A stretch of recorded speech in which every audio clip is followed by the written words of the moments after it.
Sup gang, we're back. Back for a GAMSAT study session. Welcome in, welcome in. I'm just gonna kick off where I left off last time and we'll finish off the chemistry. Chemistry resources. So in this next part of the course, we're going to dive into hydrocarbons and organic chemistry. And we're going to start with just the basics about how we can go from a formula into a drawing, and also the kinds of different drawings that you might see when we're talking about hydrocarbons. So hydrocarbons, hydrogen, carbon. Okay, we're going to get into the functional groups later, but for now we're just focusing on the main hydrocarbon chain. So the really important thing to remember for carbons is how many times carbon bonds to things. So I'm going to extend this to carbon, nitrogen, and oxygen as well. And I'll chuck hydrogen in there as well. And really, we just want to remember how many times they bond. And it's actually quite easy if you think about it, because it's just how many, if you think about why things bond from the previous section, they bond because they want to fill their outer electron shell. Now, all of these things, it's obviously going to get more complicated if you go to other atoms, but really this is the extent you need for the GAMSAT. I'd rather a really good understanding of these ones than a loose understanding of everything. So all of these ones have an outer electron shell that can contain 8 electrons. Now, hydrogen has only got to the inner shell, which is 2 electrons. And we kind of just need to think, well, based on how many electrons can fit into that ring, we just need to share as many electrons as we can to get to that point. So the atomic number of hydrogen is 1. So I told you to remember all these. Atomic number. So this is 1, carbon 6, nitrogen 7, oxygen's 8. So that means in its outer shell, hydrogen's going to have 1, right? Because it's only got the 1 electron. Because this is the number of protons, obviously, but remember we have 1 electron for every proton as well. Now, we've filled, for all these other ones, we've actually filled the inner shell. So in our outer shell, carbon's going to have 4, nitrogen's going to have 5, and oxygen's going to have 6. And this just tells you basically how many bonds things are going to form. So really, we just need to get this number to 8. So carbon can form 4 bonds, and it always does this. It's always 4 bonds. Nitrogen is 3, and oxygen is 2. There might be a little bit of nuance here and there, but this is going to get you by so much of it if you just remember these bond numbers. But it makes sense. If you can remember the number, you should be able to work out how many times it bonds. And why this is really important is because we need to be able to look at the chemical formula and then determine if things are bonded multiple times to each other. So I mentioned that this is how many times all of these atoms.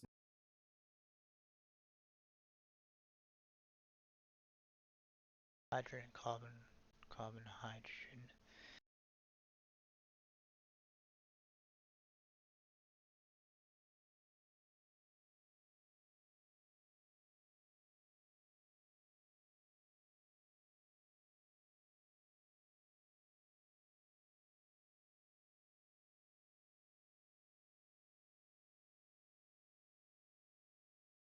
I wonder if I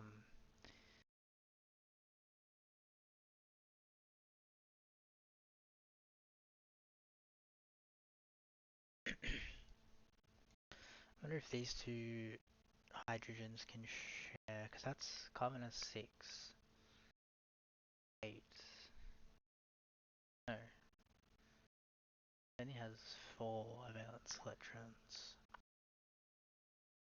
So they will share, make 8.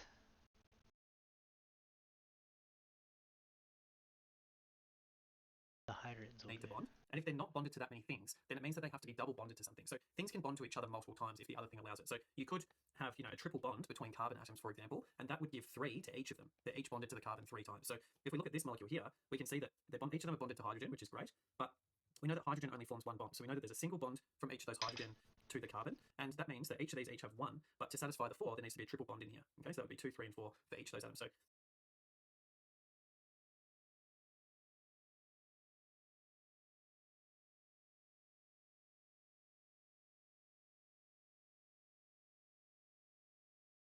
maybe I'll do this one in blue, so that's 1, 2, 3, 4. And this one in red, 1, 2, 3, 4. So each of them have 4 bonds now. So that's why it's really important, because you need to be able to go from that formula and actually know how many times things are bonded to each other. And that's a very common kind of trap. They give some kind of indication that a double or a triple bond might change whatever you're doing. And you need to be able to recognize that there's a double bond there. Now, the other way, whilst we're on this molecule, is recognizing that it can be written a bunch of different ways. So you could also see it written like that, which is kind of I think they call it like a semi-structural formula. I wouldn't get too stressed about the names. I just think, okay, it could be written like that, but it could also be written like this, okay? So basically just aggregating all of the C's into a number and then all of the hydrogen into a number as well. And just to go into something more difficult, this is kind of a demonstration of how you might need to use that. So you get given this kind of formula. So I mentioned that this is how many times is 3 and oxygen is 2. There might be a little bit of nuance here and there, but this is going to get you by so much of it if you just remember these bond numbers, but it makes sense. If you can remember the number, you should be able to work out how many times it bonds. And why this is really important is because we need to be able to look at the chemical formula and then determine if things are bonded multiple times to each other. So I mentioned that this is how many times all of these atoms need to bond, and if they're not bonded to that many things, then it means that they have to be double bonded to something. So things can bond to each other multiple times if the other thing allows it. So you could have, a triple bond between carbon atoms, for example, and that would give 3 to each of them. They're each bonded to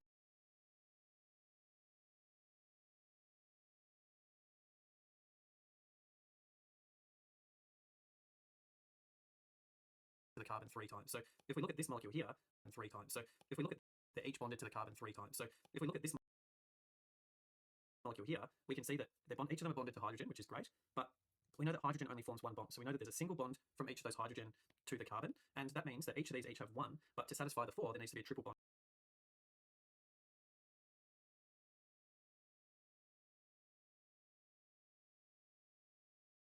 in here. Okay, so that would be 2, 3, and 4 for each of those atoms. So maybe I'll do this one in blue, so that's 1, 2, 3, 4. And this one in red, 1, 2, 3, 4. So each of them have 4 bonds now. So that's why it's really important, because you need to be able to go from that formula and actually know how many times things are bonded to each other. And that's a very common kind of trap. They give some kind of indication that a double or a triple bond might change whatever you're doing. And you need to be able to recognize that there's a double bond there.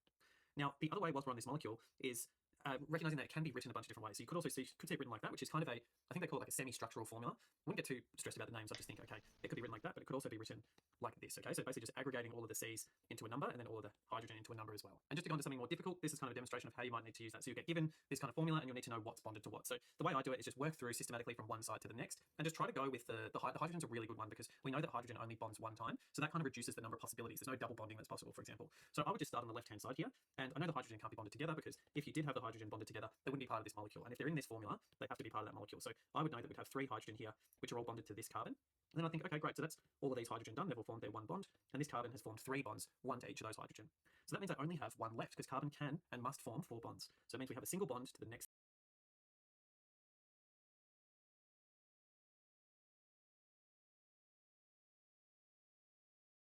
thing. Now I have this carbon, so that's 1 bond for this carbon, which means I have 3 left. So I think, okay, well, I can juggle around a little bit. I kind of know the structure of these, so I'll just kind of rush through it. But it has to be kind of bonded to this. But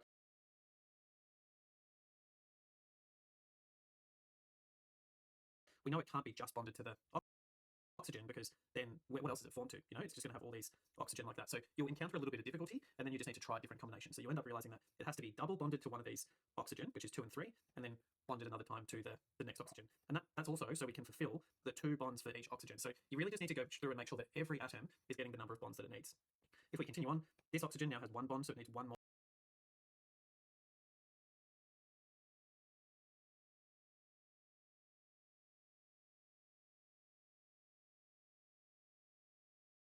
So it can't be a double bond, and that means it's bonded to this carbon here. So that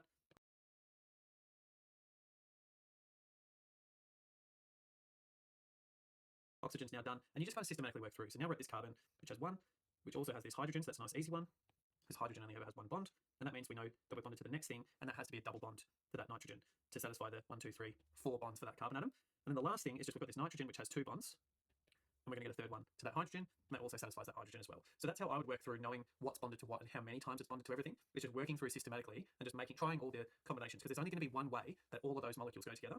So just keep trying, even sometimes jumping a couple of things across, because you can have, if we look at, for example, this carbon, that carbon is this carbon here, but it's actually bonded to both of these oxygen. So we're actually getting something that's a few steps down in our formula. So just keep that in mind as well. So just try all the possible combinations, and they will come together, and everything will be satisfied by these rules.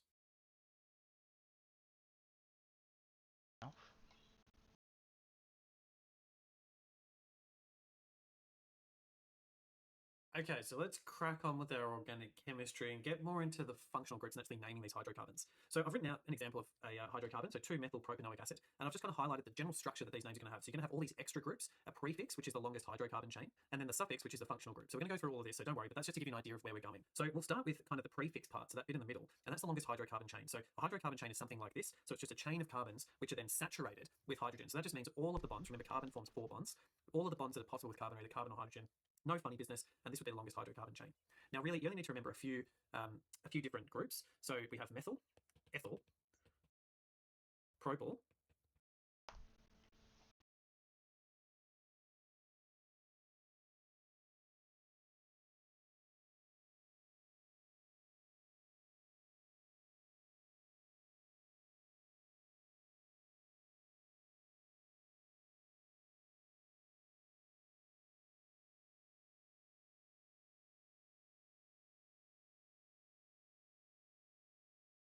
Take note of these.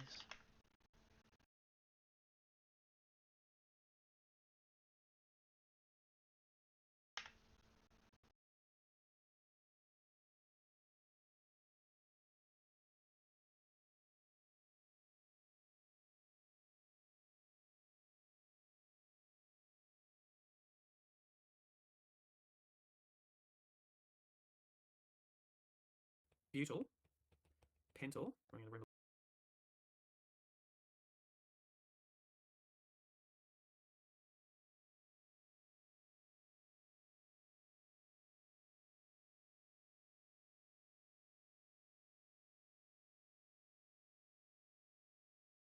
a little bit, and hexyl. And how I remember this is Mary eats plums before playing hockey. Okay, so if you can remember that, you can name any kind of carbon up to 6, and then after that, it's like hept.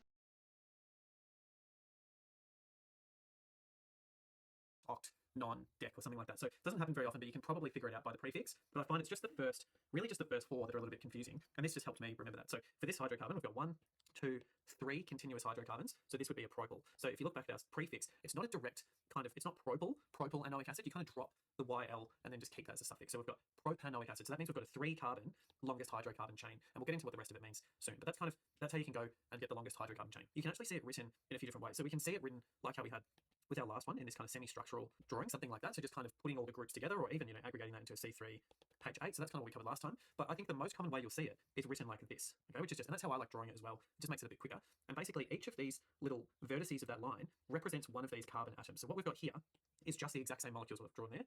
That's just our propyl chain. And you'll see that it just doesn't draw on the hydrogen. So you just need to be able to go from this and just recognize that there are hydrogen there. They're just not drawn, okay? So that's a very common way that you'll see it drawn. It's just a line. And the last thing as well that I want to mention is that this could also be written as an R. So anytime you see an R group, it just means a hydrocarbon. So there can't be, anything too funky going on, but it can be any kind of length. So this could be, an R group could be a 1 hydrocarbon chain, it could be a 5 hydrocarbon chain, it could be a 100 hydrocarbon chain. Okay, so let's get into how we actually call these. So what are the functional groups? So if we have just a straight up hydrocarbon, it's called an alkane. So what I drew before, that's an alkane, all right? It's an alkane or an R. And that just gets the suffix ane. So if we go back to our kind of thing, if you have just an alkane, your suffix here will become ane. So you can hopefully see how it's coming together. We count the hydrocarbons, that gets one thing, and then we get our functional group, and that gives us the suffix. We also have alkenes, which have the suffix ene, and that's just a hydrocarbon with a double bond in it. So you see here, that's exactly the same drawing, but I've just got a double bond. And we've also got alkynes, and that has the suffix ine. And that's a triple bond. So that hopefully is relatively straightforward. It's just kind of a single, double, triple bond, but just a basic hydrocarbon. And the last kind of, I usually group these together as basic functional groups. And the last one I have in my basic functional groups is an alcohol. So the suffix for that one is ol, and that's just a hydrocarbon chain and then an OH group. So something like that. Now, I'll just mention as well, because a lot of people do get this mixed up. It's just all the vertices which are the carbon, but just remember that's not a carbon there because that's got an OH. So you just got to be a bit careful. There are a couple of little things to trip you up, but this would actually just be a 3-carbon alcohol, so that would be a propanol. So next we're going to go on to these more advanced functional groups, and they look really scary, but what I want to point out here is that they all actually have this same thing, which I call the common backbone. All right, so I just kind of sear that into my brain, this RC double bond O. And remember, an R is just any kind of hydrocarbon. So we're just spotting, really what we're looking for is just a C double bonded to an O, and then that's telling us that there's some kind of one of these advanced functional groups there. So really all we need to remember is the differences, and we can see that an aldehyde has a hydrogen. Now, how I remember this is that aldehyde is the only one with H in its name, so H for hydrogen. Ketone is actually, if you look at it, it's these two hydrocarbon chains surrounding a middle O, and ketone has an O in the middle of its name, so that should give you a clue. And then ester, I just see there's an OR, so I just say ester, okay, ester, and that kind of clues me onto the OR. I don't have something for carboxylic acid, but if you can name all the other ones, you should know it's a carboxylic acid. And for some reason, I find most people just find it really easy to remember carboxylic acids. So that's the way that we name these, and these are just the suffixes. So if you have this group, you give it an al as a suffix or an own or an O8, and the carboxylic acid I didn't write in, but that would just be oleic acid. So if you have that functional group, this is what your suffix becomes. So let's just put that to the test. So what is this molecule? So if you want, have a go yourself. But how I would go this is I'll go through this is I'll just count the longest hydrocarbon chain. So I've got 1, 2, 3. Now you've got to remember with this one, there's another little tricky part. Remember, this is actually a 4. So this, when that goes up to that double bond O, that's actually a carbon double bonded to that oxygen. Okay, so just remember that that one's a 4. Don't forget to count that one. So that's our longest hydrocarbon chain is 4 carbons. And then our functional group is going to be, this. So this is our kind of R chain, if you want, and then that's our C double bond O. So we've got our RC double bond O, and then we've got a H, so H for aldehyde. So how we would put all that together is we'd count our longest carbon chain, which is 4. So 1, 2, 3, 4. Mary eats plums before, so that's bute. And then the suffix for, I guess it's kind of bute, and so you kind of drop the YL and then put an in there, and then for an aldehyde, that suffix is just an L, so this becomes butanal. So have a play around. I will just mention one last thing, and that's with esters, because they get a little bit confusing. So if you remember an ester, it was an ester, right? So we actually have 2 chains here. So how this would be called is you might see something like a propyl ethanoate, or something like that. So you can see we actually have 2 chains because we can't just count the total number of carbon, because we could say, there's 5 carbon in it, but is it 4 here, 1 here? Is it 1 here, 4 here, or 3 here, 2 here? You get the idea. So we have to be a little bit more specific with esters, and how we do that is by naming like this. So you just need to remember that the chain, the thing at the start, Mary eats plums, that refers to how long this hydrocarbon chain is at the end. So the way I kind of remember it is that this has got the actual suffix in it, right? The OAT, that's got the O8 in it. So that has to be the kind of main functional group, and I kind of consider this to be the functional group. So if I'm considering that to be the functional group with an extra chain added on, I think that kind of makes sense. So you know that this would be a 2 carbon chain, so you'd have 1, 2, then you've got your ester group, and then you've got the propyls, then you've got 3 carbons. Like that. It doesn't really matter how you draw it. By the way, if you're wondering why I kind of went up and then down, it's more just to fit it on the screen. So you can draw it any way you want. You could even draw this chain, down like this if you wanted to. It doesn't matter. And I think that's a really good thing to be aware of as well, is that sometimes ASA kind of writes their molecules out in a weird way to hopefully trip you up. So just be aware that certain ways of writing structures are equivalent, and it doesn't particularly matter. So we've kind of covered the prefix, the longest hydrocarbon chain, and the suffix with the functional group. But as I mentioned, there are extras, and really this is just things that are not accounted for in our hydrocarbon chain and the functional group. So here we have a molecule. Now, when I'm naming these things, I actually kind of start from the end. I usually start by identifying the functional group, and I can see that that's the functional group here, which is a carboxylic acid. So I kind of write that in first, and then I go and count the longest hydrocarbon chain from there, because something that is very important is your hydrocarbon chain has to include the functional group. Okay, so it's the longest hydrocarbon chain that includes the functional group. So in this, is because you could have a case when you've actually got multiple chains coming off there, and you might be able to get a longer one, but it needs to include that functional group, right? So here we have that's our first carbon, so don't forget that one in there. 1, 2, 3 carbons. So that would be Mary eats plums, propanoic acid. And this is where the extras come in. So we've got our longest hydrocarbon chain, and we've got our functional group, but there are these 2 things which aren't accounted for on our chain, and we need to name them. And they're the things that come out the front. Now, the last important thing here is numbering your hydrocarbon chain. So you need to say where these extra things are, because the order is important and where they are. So yeah, we just name where they are. So you can count from either side. So basically, you just do a sequential thing. So you do 1, 2, 3, or you can count from the other side and start your counting here. Now, the way you count is you want to minimize the number on the functional group. So in this case, we are going to pick the blue numbers because that gives our functional group the first carbon, and that's what we want to do. We want to minimize that number. So we use the blue numbers, and then we would say 2 chloro, 3 bromo. So it'd be 3 bromo, 2 chloro, propanoic acid. So just be careful with that counting, because you don't want to get those numbers mixed up. You want to minimize the number on the functional group. Well, it's a bit overwhelming, isn't it? See if Old Khan Academy has something like some workbook stuff on this, just because it's a bit vague still.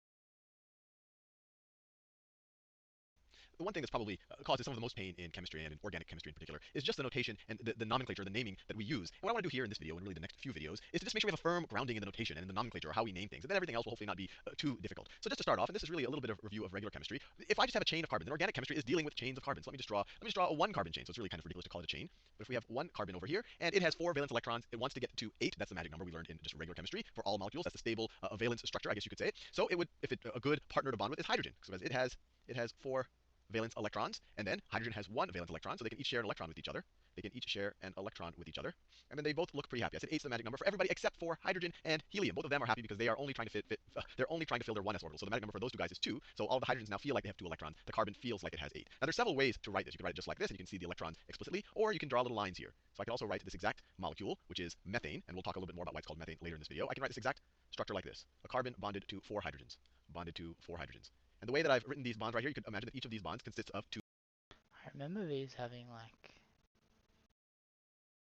electrons, one from the carbon and one from the hydrogen. examples. Now let's explore slightly larger chains. So let's say I have a 2 carbon chain. Now let me do a 3 carbon chain, so it really looks like a chain. So if I were to draw everything explicitly, it might look like this. So I have a carbon, it has 1, 2, 3, 4 electrons. Maybe I have another carbon here that has 3, 4 valent, another carbon. This guy has a bond clearly as I could, so they have 2 electrons there to share with these two guys. Hopefully that was reasonable. CH3, so you have a CH3 connected to this is a CH2, that is CH2, which is then connected to another CH3. And the important thing is, no matter what the notation, as long as you can figure out the exact molecular structure, as long as you can, so there's this last CH3, whether you have this, or this, you know what the molecular structure is. You could draw any one of these given any of the others. Now there's an even simpler way to write this. You could write it just like this. Let me do it in a different color. So we could start to get really, really point, and a carbon at that end point. Are implicit this. Sometimes you see things that are in between. You might see someone draw it like this, where they'll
Looks like they only have workbook like exercises for the high school stuff.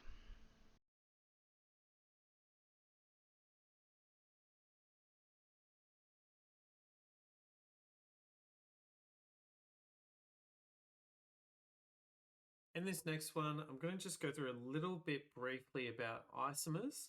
I think that the main thing with isomers is actually spatial reasoning. So I try to keep that in the problem solving stuff, but I think knowing what these isomers are is useful. So I'll just quickly go through them, but it's not really going to be about how to solve these kinds of problems because that requires a bit of spatial reasoning, which I put. I'll just finish up this video and then I'll jump into some actual questions because I feel like this is a bit useless at the moment.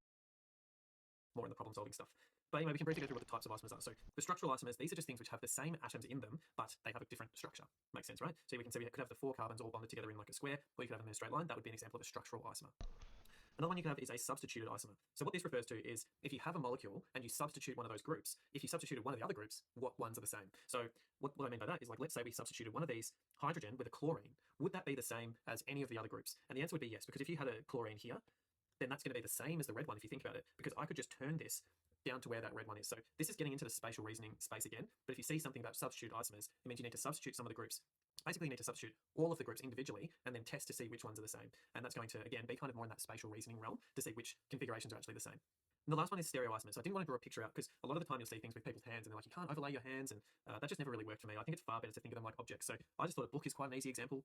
We've got two books here. Someone's kind of printed one the normal way, so with the cover, or the binding on the left-hand side. And then someone's, tried to make a rip-off GAMSAT book and they've put the binding on the wrong side, on the right-hand side. And if you just think about that, there's no way to ever make these books the same thing. So they have the exact same pages in them, the exact same content, they have the same cover, they have a binding as well. But by having that binding on the other side, there's no way to actually make these books the same. If you moved this binding, so it was on the same side as this first book, you would flip it around and the cover would now be on the back facing away from you. So that's an example of, or you could kind of flip it over that way, but then it's going to be upside down. So that's what a stereoisomer is. It's not structural, everything's the same. It's not substituted because you've got all the same groups, but there's some kind of difference in how they're aligned, and that's what's called a stereoisomer. Now I see this come up quite a bit, asking about if stereoisomers are possible or not. So stereoisomers are possible if there's a chiral carbon. Now chiral carbons are a very important concept, and that's basically, a chiral carbon is just if something has if the carbon has 4 unique groups bonded to it. So if you had a hydrogen, a chlorine, a bromine, and what's something else that I could bond to once? We'll just say like an NH2 or something like that. So if you were bonded to these 4 things, that's a chiral carbon because each of these bonds is to something different. So as soon as you have 4 unique things, that's a chiral carbon, and that means there's a stereoisomer that's possible.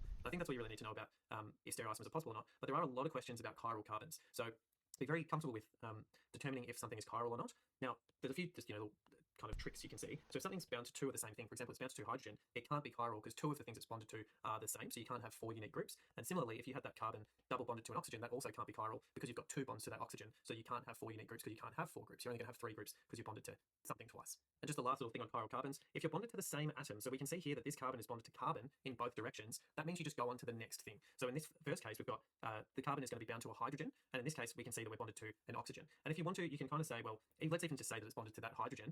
The next molecule in this one's also going to be hydrogen. The next thing here is an oxygen. So really, it's just about going kind of systematically through until you have worked out if they're exactly the same or if they're unique or not. And sometimes you need to go through a really big molecule, like a big structural molecule like this, and you might need to do a chain 4 or 5 things deep to just see if they're the same or not. And one last related thing that you might need for stereochemistry is prioritizing things. So we prioritize things by the highest atomic mass. So this is why it's helpful to know those atomic numbers. Now, you're not really going to have to pick between chlorine and bromine, but you will have to pick between chlorine and carbon. So that's why it's important to know carbon, nitrogen, oxygen, but chlorine is, as long as you know that that's bigger than those, that's fine. So in this molecule here, chlorine would be the top priority because it has the highest atomic mass. We would then go to the next one. So again, we kind of have the same situation as before. We're both bound to carbon, so then we go on to the next thing. So in this molecule, we're bound to hydrogen, but eventually, as we just discussed, would be bound to oxygen here. So this would be priority 2, this would be priority 3, and the hydrogen would be priority 4. Okay, let me just pull up some questions, I guess.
Okay, I will do, I'm gonna do, if you have the pink practice test A booklet, I'm just gonna do, start with question 22 in section 2.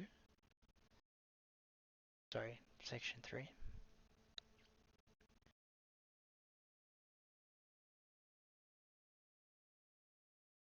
Alright. This one?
was a wild question.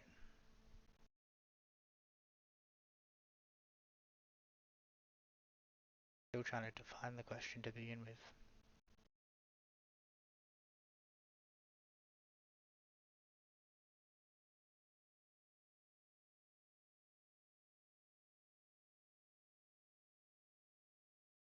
Trying to find the AW is the proportion of water available to interact with the solutes of other materials.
I have no idea how to answer this question.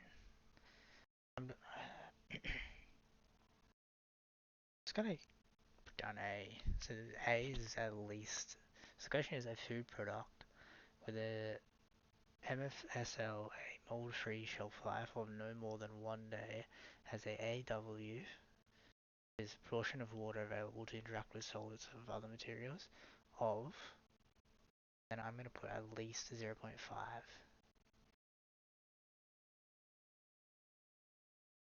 So for pure water, AW equals 1, for seawater, AW equals 0.8. A high AW is required to support microbial growth in food products.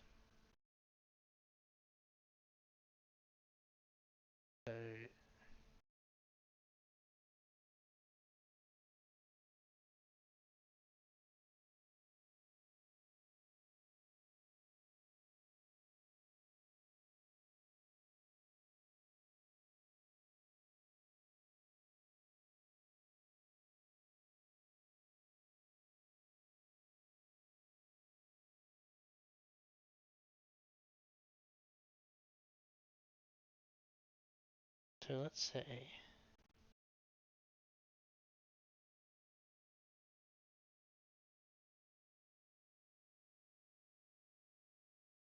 10 to the power of 9.5 minus,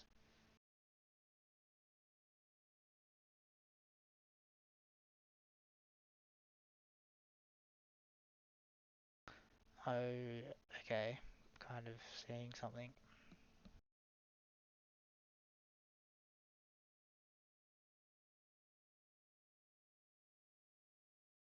Power of 9.5.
here's where I'm stuck.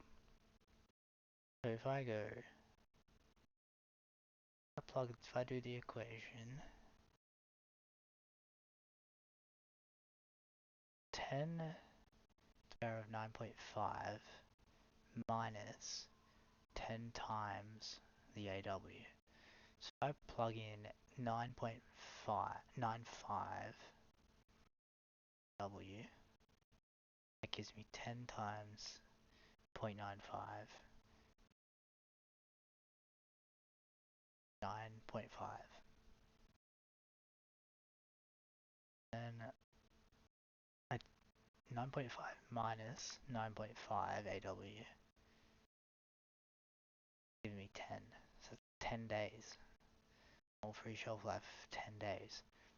But it's saying a food product with the MFSL of no more than 1 day.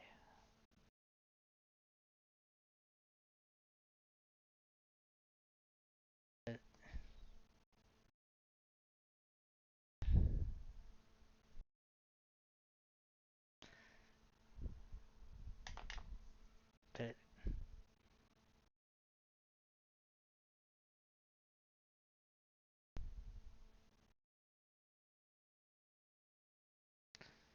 my options are at least 0.5, 0.5 at most, at least 0.95, and 0.95 at most. C is my best option, no?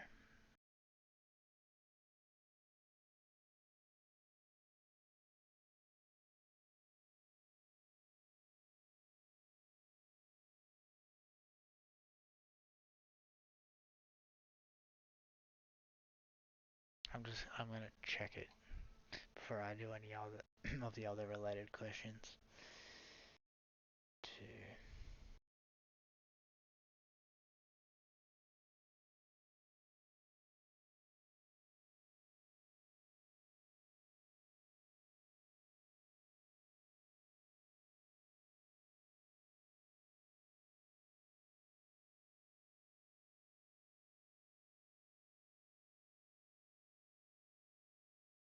C. It was C.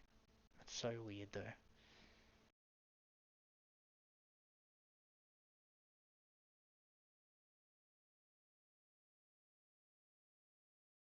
But I got that right.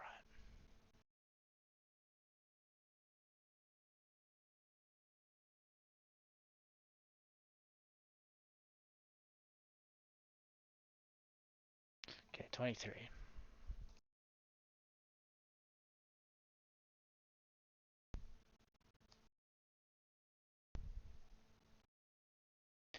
A jar of jam has an AW of 0.88 and an MFSL of 5 days. By how much must the AW reduce in order to double the MFSL?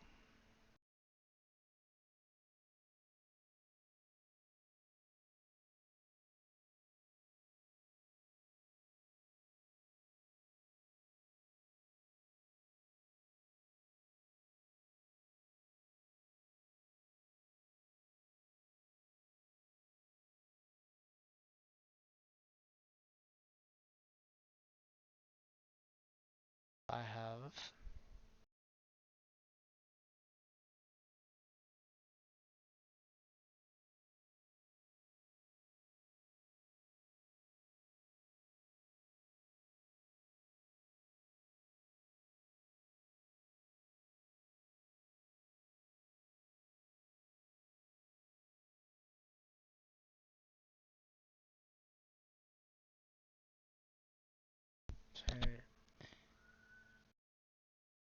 10.95.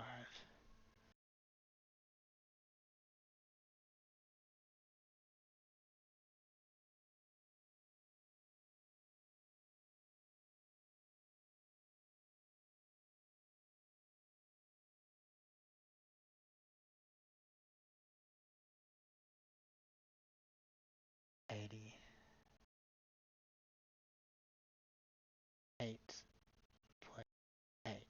Let's see.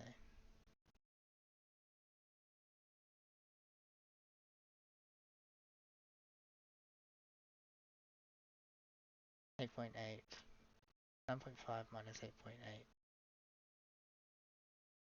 to the power of 0.7.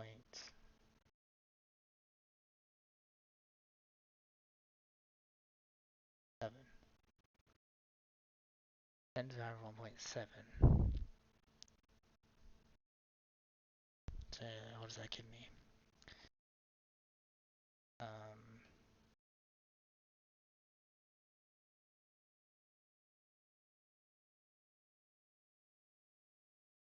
7.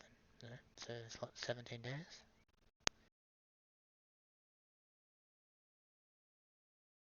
17 days.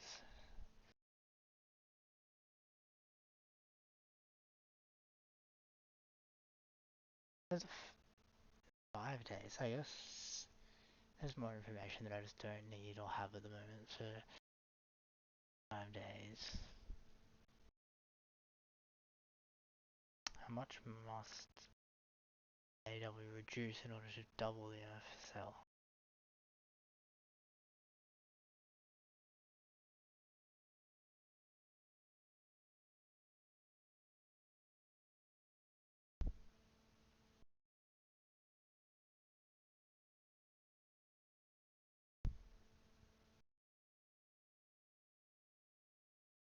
So if I go, I want another 17 days, so go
10 to the power of 0.8. 8.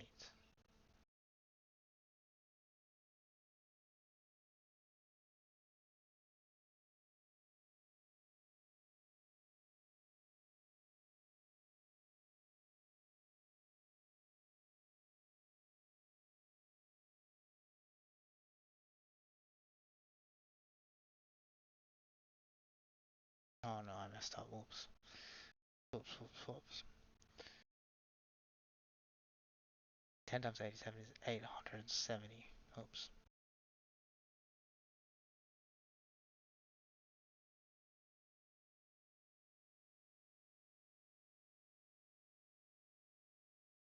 Oh no. No, that was right. 7.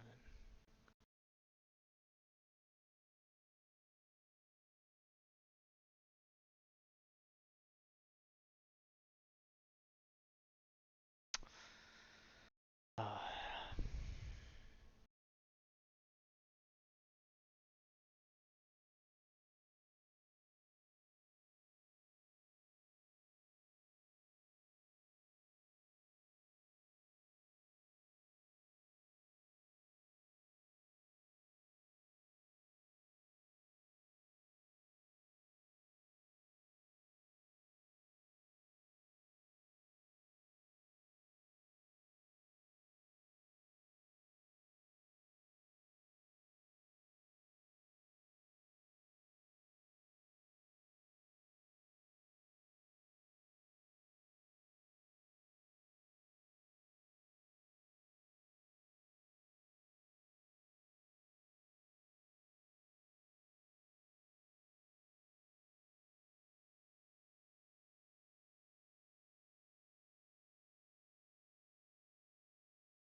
I think it's just D, like cannot be determined from the information.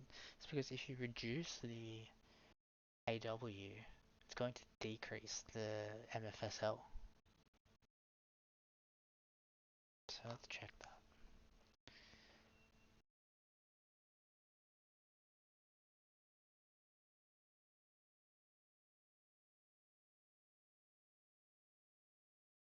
A. A. A, she reckons.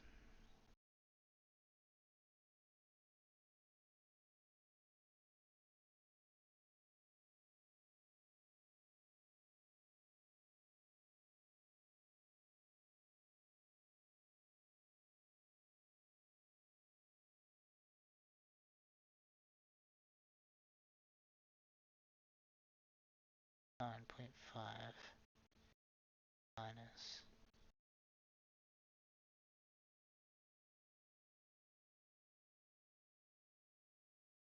times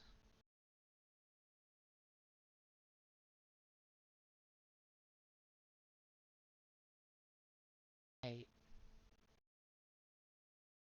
times 0.85.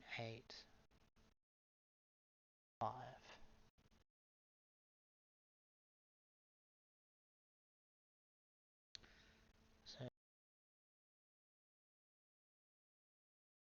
minus 8.5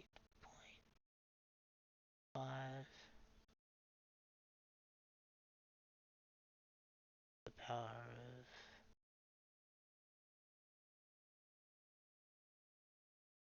1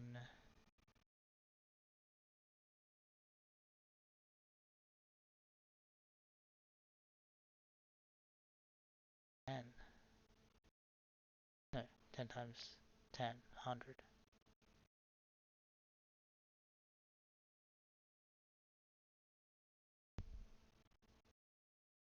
Yeah, there's double the MFSL. It's more than doubling it though, it's like quadrupling it, even more.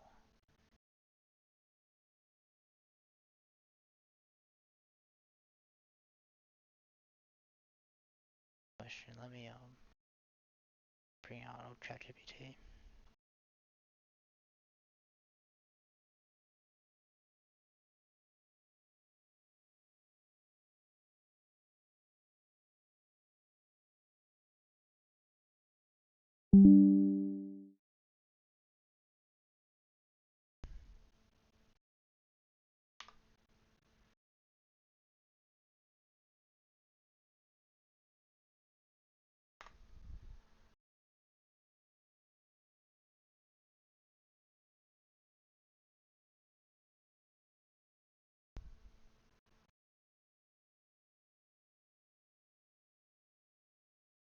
Oh, I didn't bring the, oops.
What the hell is this?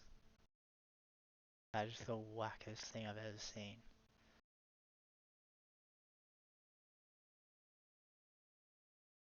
The answer is right, but what the fuck?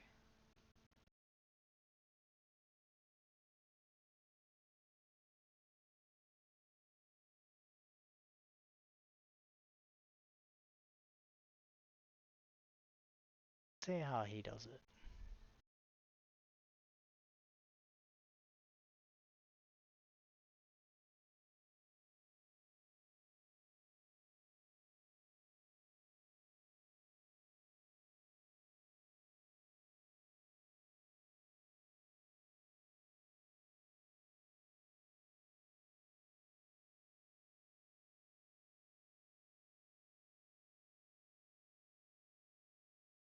By proline. I think the proline would have to be following it on that side, because if you imagine, the enzyme is like here. The enzyme's like a pair of scissors. I don't 5 because then times 10 will be 9. 22 to 24. In a material containing container, the water activity represents the proportion of water, blah, blah, blah, blah, blah. Okay, gives me some values, got these formulas. Okay, so a food product with an MFSL of no more than 1 day has an AW of what? Okay, so MFSL, so it's saying the MFSL equals 10 to the 9.5 minus 10 times AW. Now it's saying that the MFSL has to equal 1. So for that to equal 1, that would have to be 10 to the 0, because 10 to the 0 equals 1. So basically we need to make this top part equal 0, which means that we have 9.5 minus this part here needs to equal 9.5. Now we have 10 in there, so it has to be 0.95, because then times 10 will be 9.5, that'll equal 0. And then it's saying at least 0.95 or 0.95 at most. So if we increase this, it'd be 1 times 10, for example, which would be 10, which means the number here would be 9.5 minus 10, which means we'd have 10 to the negative 0.5, which is good. That will be less than 1. Yes, because that'd be like the square root. Oh, actually, hang on. Yeah, I think that's good. Whereas if you had a lower number, so if we increase that, higher number means a higher number here, means we're subtracting a higher number, which means our index actually becomes lower, that's a good thing. Whereas if we went the other way, if we decreased that, then it'd be like 0.5, for example, times 10 means it's 5, which means it's 9.5 minus 5, which is like 10 to the power of 4.5 all of a sudden. So we don't want that, because that's like 10,000. So we need a minimum of 0.95, which is at least 0.95, which is 22, so that's C. All right. 23. Got that right, but I don't think I got the reasoning right. If that makes sense. A jar of jam has an AW of 0.88 and an MFSL of 5 days. By how much must the AW reduce in order to double the MFSL? Okay, so we got 5. Well, actually, I don't even think I need that. So we need to go from 5 to 10, is basically what it's saying. So 10 equals 10. So that means we need this to equal 1, basically. Is we need that, because remember our formula is MFSL equals 10 to the 9.5 minus 10 times AW. So for us to, so saying that the MFSL is currently 5, to double that means the MFSL has to become 10. Now for the MFSL to be 10, we need 10 to the 1, which means that index up the top needs to equal 1. Now we've got 9.5, so for that to equal 1 to give us the MFSL we need, it needs to be minus 8.5 in the brackets. Now the thing in the brackets is times 10, so it means the AW needs to equal 0.85. Now it's saying that the AW is currently 0.88, so we need to reduce the MFSL by 0.03, which is A. 23. Cool. Which of the following is close? What? Equals 10. Point went the other way. If we decrease that, then it'd be like 0.5, for example. So we need a minimum of 0.95, which is at least 0.95, which is 22, so that's C. All right. 23. A jar of jam has an AW of 0.88 and an MFSL of 5 days. By how much must the AW reduce in order to double the MFSL? Okay, so we got 5. Well, actually, I don't even think I need that. So we need to go from 5 to 10, is basically what it's saying. So 10 equals 10.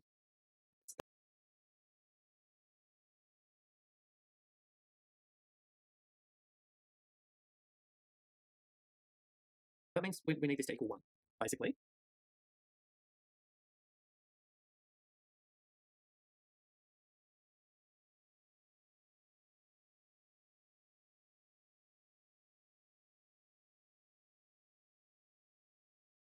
Is we need that, because remember our formula is MFSL equals 10 to the 9.5 minus 10 times AW. So for us to, so saying that the MFSL is currently 5,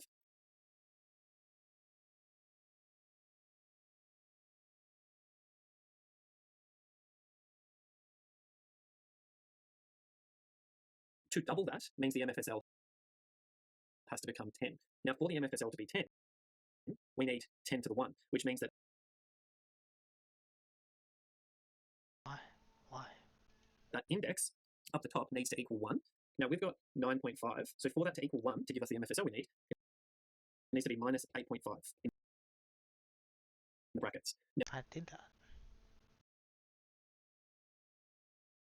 Now, the thing in the brackets is times 10. So it means the AW needs to equal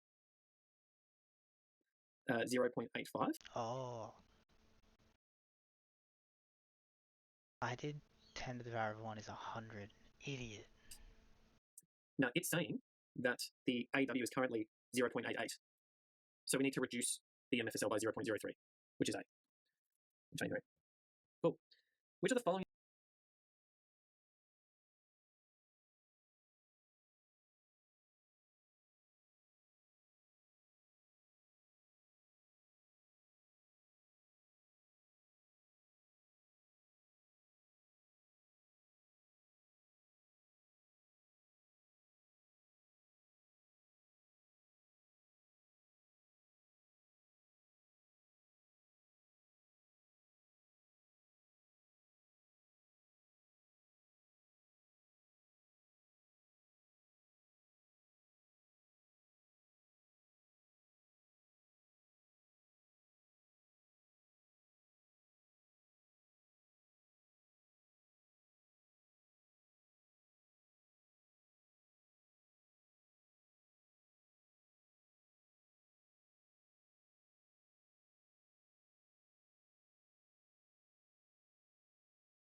Oh, that's where I messed up.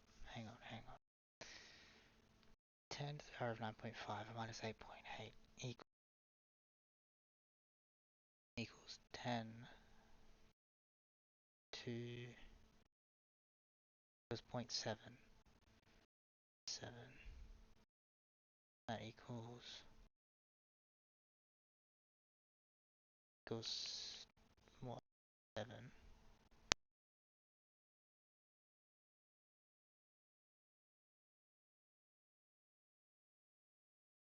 I do 10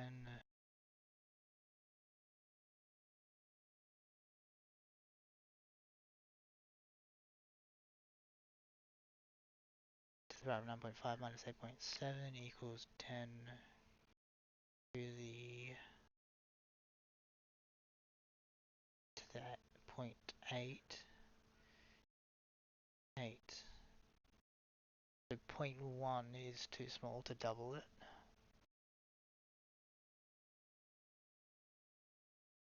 So then let's do 0.6, which is 1 above 0.3.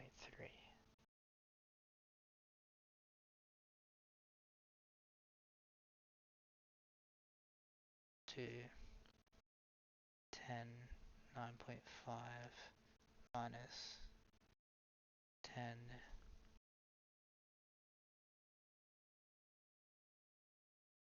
times 8.2.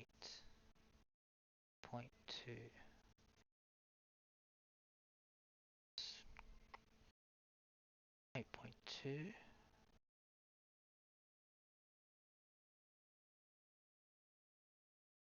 0.5 9.5 2 is 8 1.3, so 10 to the power of 1.3 equals 13. Double.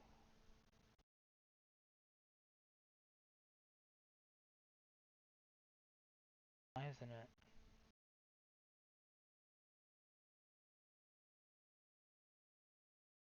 Hang on. Okay, jar of jam. W of 8.8, so 0.5 10 times 8, sorry,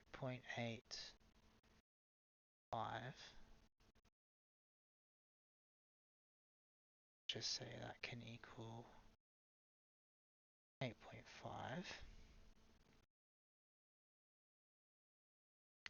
And then 9.5 minus 8.5, sorry, 9.5 minus 8.5 equals 10 to the 1 equals 10. Right, and it gave me the 5 days already. Okay. Jeez. Question 24, and then we're wrapping up. I'm sick of it.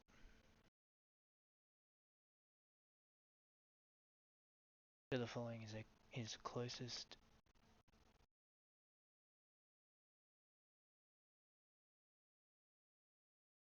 Following is closest. AW for products with MFSL of 3E. Now, okay.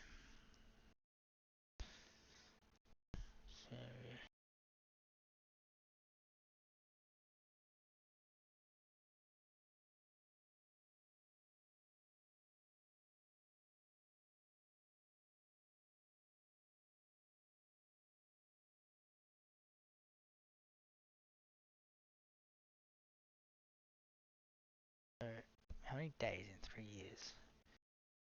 3, 6, 5. That 365? Yeah. Times 3.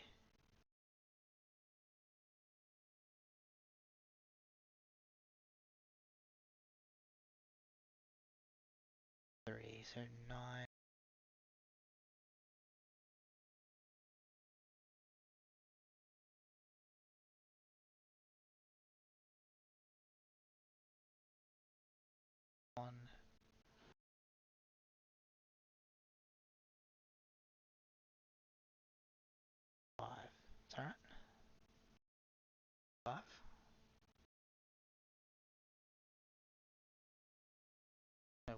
whoops. Definitely not. Is 1,000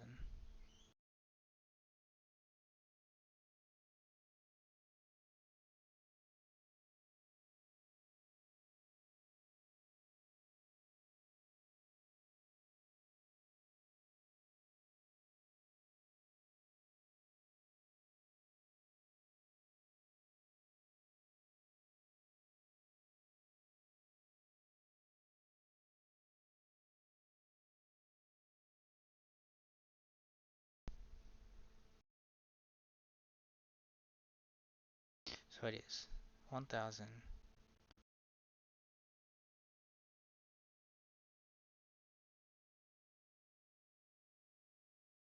Ninety-five. 1,095 days in a year. In 3 years, sorry. So, how do we get there?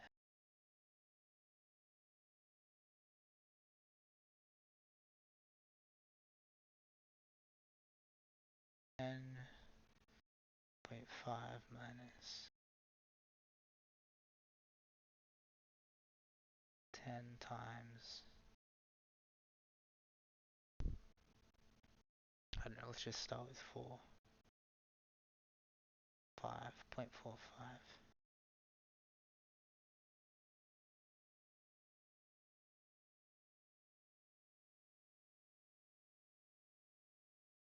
9.5 minus 4.5 is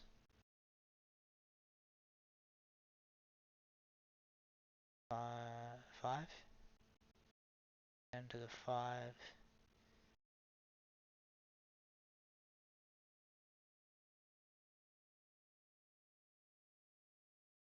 10 to the 3, 1,000. That's way too high, is it? To the 5.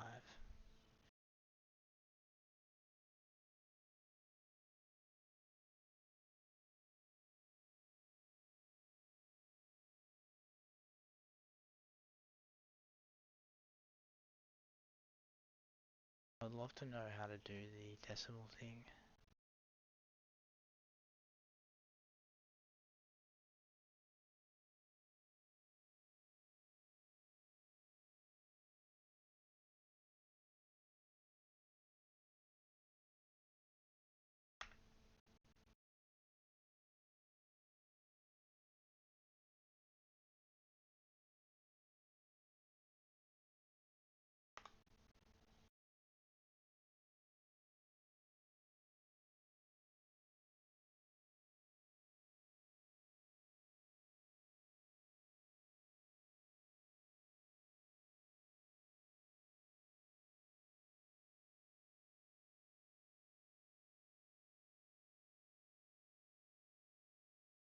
That's 100,000.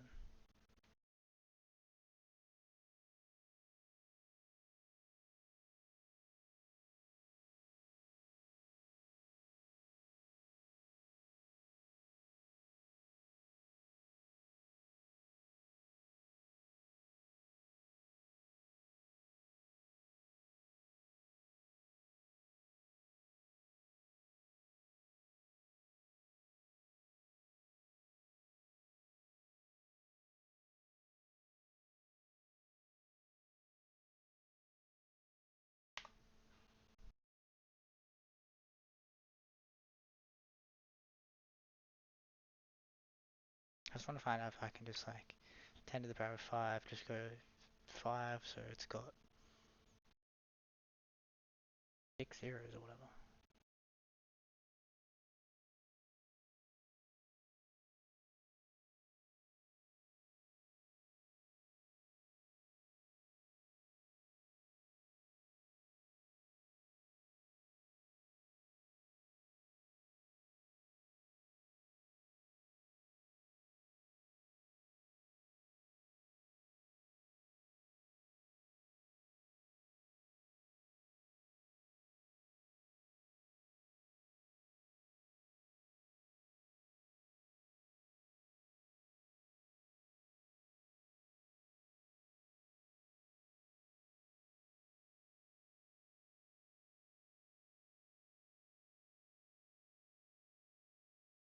I can.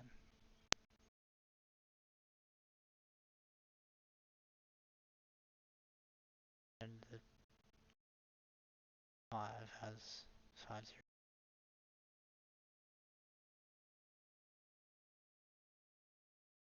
That's too big.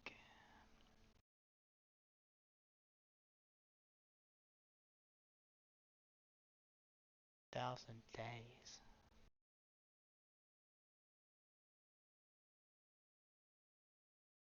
Oh yeah, obviously I've got to make it. Yeah, no, that's yeah, of course. 10 to the 9 5 minus 10 times 5 5.5 5.5 minus 5.5 equals 4 10 to the 4 2 3 4,000. Still too high. 5 5 minus 10 times 5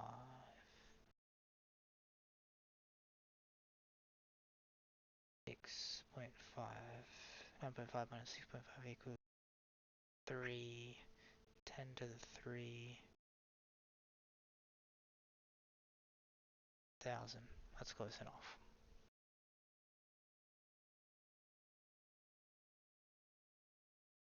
C, C, C.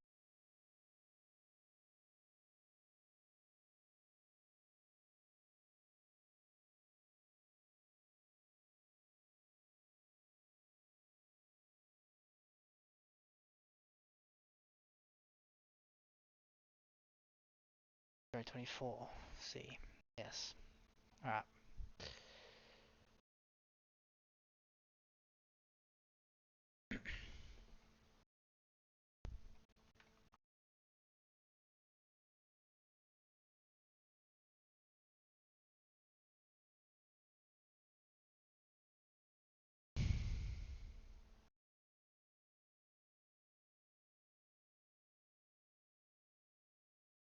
Okay. I shall leave it there.